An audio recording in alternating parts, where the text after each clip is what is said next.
chiar ministrul mediului, domnul Borbeli, a plasat-o atunci când s-a declarat dispus, atât de convins că nu este riscantă pentru mediu, încât ar fi dispus să bea apă din iazul de decantare de la Roșia Montană.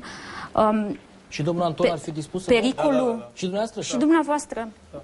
Atunci, E o consecvență. puțin câte puțin nu mai rămâne nimic în iazul de decantare dacă luați. Într-o discuție anterioară cu domnul președinte Traian Băsescu, dumneavoastră ne-a spus că la sfârșitul proiectului, când va fi totul gata, va bea apă din rezervorul de decantare. Veți bea apă din rezervorul de decantare de la Roșia Montană? Da, deci... Puteți cu da sau nu, pentru că Da, timpul da, e... deci da, da, deci... Atunci da.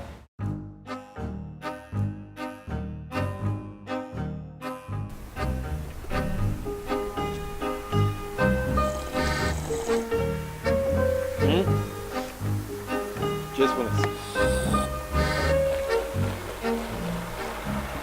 Domnul ministru, n-aș fi crezut, domnule, că cianura asta e așa de bună, domnule. V-am spus, domnule ministru, v-am spus de 15 ani, vă spun, că este cianura cea mai bună. Credeți-mă, am fost și în Peru, datorită prietenilor noștri canadieni. Au o cianură foarte bună, cu un buchet foarte bun, pentru că, e adevărat, au și experiență. Însă, cianura noastră depășește multe cianuri, ca savoare, ca și gust. Domnule, da, totuși e autohtonă, e altceva. România e România. Credeți-mă pe cuvânt. Și să vă mai spun ceva. Există un secret. Nu e așa oricum. Mă bucur că ați venit, pentru că pot să vi-l împărtășesc, domnule ministru. Fiți atent. Coca, Da, domnul ministru. adu și mie, te rog, de acolo, din locul special. Sigur că da. Dragul meu, uite, privește. Cea mai bună cianură se bea tocmai din margine. De ce spun asta? Pentru că acolo se adună cianura în timp și când o iei cu tot cu pulpă. Iar pulpa îi dă cea mai bună savoare. Gustați din asta. Da, se agită puțin, e adevărat. Domnule, Iată. mă simt flatat. O să Iată. vin cu familia, domnule. Vă rog foarte mult, credeți-mă, înseamnă mult pentru mine faptul că vă place și apreciați acest loc. Drăguță, fii bună. Da, domnul ministru, sigur. Domnule ministru, de fiecare dată eu spun oricărui prieten, oricărui coleg din guvern și din parlament, veniți aici, eu vin, uite-te, uite ce frumusețe. Lacul ăsta Uite. Mă liniștește, mă liniștește, asta este cuvântul. Domnule ministru, mă simt extraordinar de onorat să fiu aici, în acest loc deosebit cu dumneavoastră. Ar trebui, domnule, să propunem în ședință ca toți colegii noștri să vină aici, fiecare să guste din această cianură deosebită. E ceva... Îmi cer scuze că vă întrerup, mă simt onorat de această propunere a dumneavoastră, m-am gândit și eu de multe ori, dar acum m-ați făcut să fiu hotărât. Mă voi duce în plen, mă voi duce în guvern și voi face această propunere.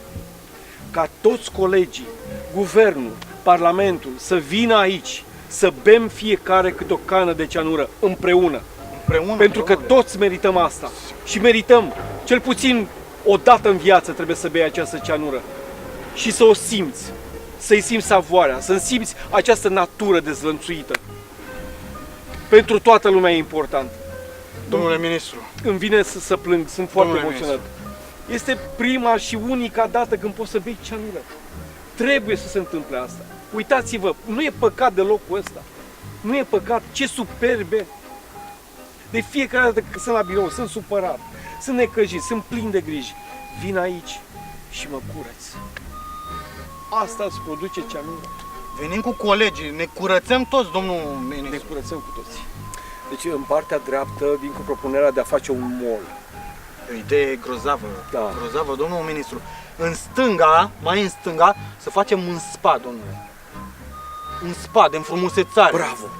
Bravo! Împachetări cu cianură. Da, îi vom împacheta ca să rămână împachetați toată viața. Da, este foarte bună această idee. Cum să denumim acest complex? Că va fi un complex. Vii și nu mai pleci? Vii și rămâi. Da. Forever. Forever. Forever. Eternitatea. Da. Eternitatea. Da. Domnul ministru. Natura moartă. Natura moartă. Sau mori după natură. Mori după ceanură. Mori după ceanură. Da, Domnul asta ministru. e, domnule, sănătate. Sănătate Îmi bună. pare bine că ați venit, sunt emoționat. Și eu, domnul ministru. Îmi pare bine să fac afaceri cu dumneavoastră, domnul ministru. Da. Împarte o ceanură cu politicianul tău.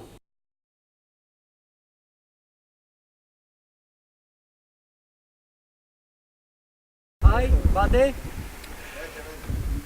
Dubla, ultima și cea mai bună. Acțiune. Cola. Fii drăguță. Nu, Coca. Coca. Coca. Nu cola. Nu. Mă scuzați. Nu. Da. Da, domnul ministru. Încă un pahar, te rog. Sigur că da.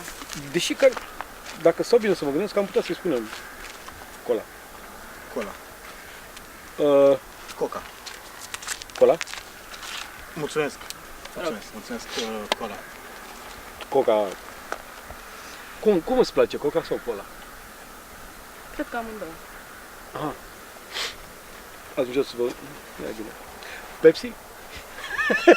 Brifcor. Nu a plăcut ce a făcut acum. A fost demențial. A dus lumina, a dus... A dus lumina.